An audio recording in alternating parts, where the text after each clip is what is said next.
Il faut densifier l'humanité sur une surface plus petite, il faut réensauvager la moitié de la planète.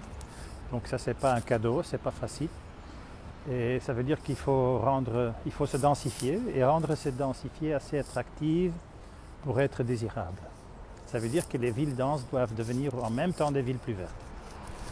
Et c'est là qu'il y a un lien avec pas seulement l'adaptation et la mitigation du climat, mais aussi, je n'ose plus parler de la préservation de la biodiversité parce que la nature n'existe presque plus. 85% de la nature est morte avant le début du réchauffement. Donc le problème est vraiment de restaurer, de recréer la nature, de redonner de la surface partout où c'est possible.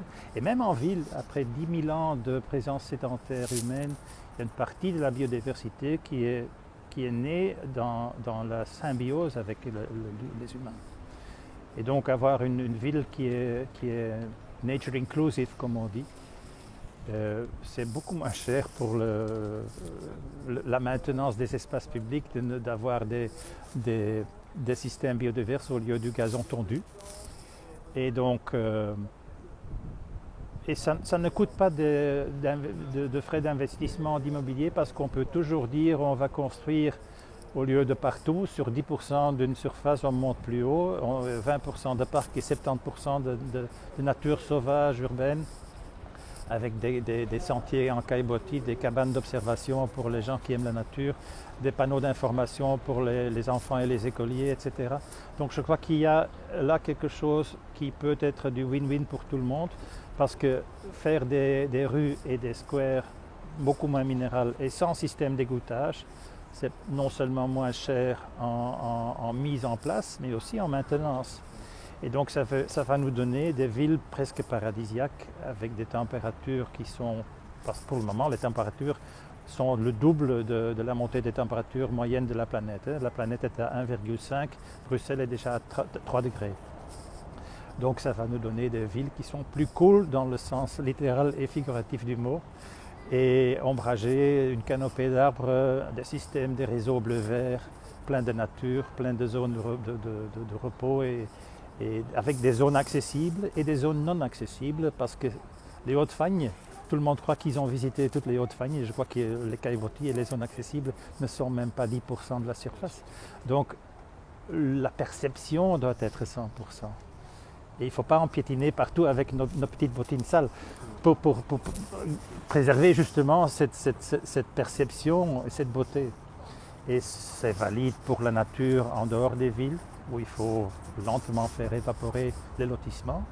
Mais ça veut dire aussi que Bruxelles doit inviter les nafteurs de trouver du logement abordable chez nous, au lieu de continuer à suffoquer la région de Bruxelles-Capitale avec les embouteillages de nafteurs qui viennent ailleurs. On est une des capitales avec une très grande, je vois presque la plus grande fraction d'employés qui viennent des autres deux régions.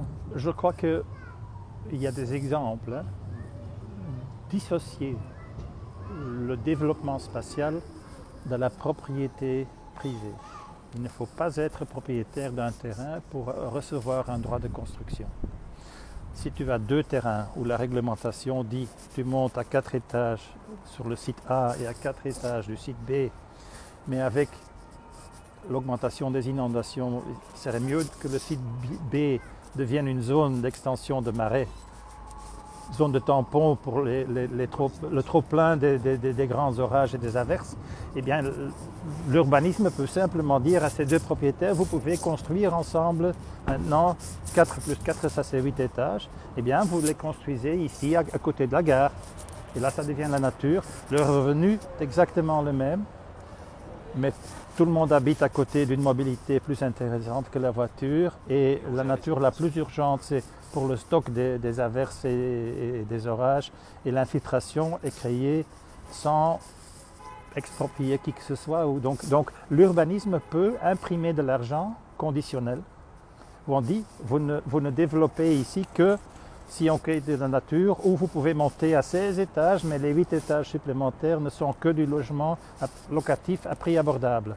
Autrement, on ne vous donne pas de densité. Donc au lieu d'avoir des charges d'urbanisme, je dirais plutôt des charges de qualité inclusive, écologique, abordable, faire une société inclusive et plus verte et qui prend conscience que on ne peut pas continuer avec nos habitudes. Je vais vous donner un exemple très simple. Pourquoi est-ce que la côte belge est si différente de Manhattan? Parce que si Manhattan aurait donné le droit de monter dans chaque rue à la même hauteur, toute la ville sera à l'ombre. Eh bien, ils ont créé ce qui s'appelle Air Rights, les droits aériens. Donc si dans un îlot, il y en a 4 qui montent à 200 mètres, et les autres doivent rester bas, ils ne vont pas faire des litiges parce qu'ils partagent. Donc le revenu, le rendement du parti haute de ces constructions doivent être repartis sur tous les lots. Donc le transfer of development rights, c'est exactement ça. C'est ne pas connecter le rendement à celui qui a cette parcelle. Parce qu'alors, tu as une loi qui dit que tout le monde doit avoir les mêmes droits. Et c'est impossible, ça devient absurde. C'est l'Atlantic Wall qu'on voit à la côte belge, n'est pas vraiment... Donc, chez nous, je crois que le grand blocage, à côté du marché qui continue à concentrer les richesses au lieu de les redistribuer, je crois que c'est justement que le système juridique est trop complexe et trop ancien. Et je crois qu'il ne faut pas seulement transformer nos villes, mais aussi la grande lasagne multicouche d'anciennes lois qui devient un jungle infranchissable, impénétrable, presque trop complexe. Et je crois qu'on est en train de perdre l'agilité et la force de frappe pour traiter les problèmes qu'on est en train de faire face.